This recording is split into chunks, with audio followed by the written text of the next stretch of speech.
Good morning guys. हा माझा mini blog. मी ब्रेकफास्टची तयारी करायला घेतली सकाळी.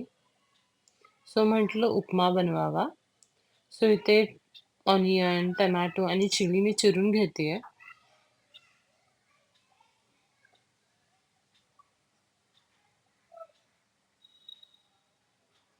जिरं मी तेलात तडतडून घेतलेलं आहे. कांदा, टमाटर, मिरच्या टाकल्यात मी इथे व्यवस्थित मिक्स करून घेते. आता मी इथे शेंगदाणे टाकलेत. मीठ चवीनुसार टाकलेलं आहे. पाणी गरम करायला ठेवलं. इथे मी रवा ॲड केलेला आहे. व्यवस्थित मिक्स करून घेतलं आणि आता मी गरम पाणी टाकते.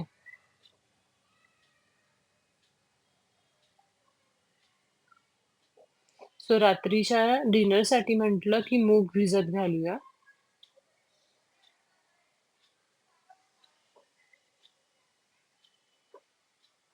उपमा चांगला झालेला आहे आपला.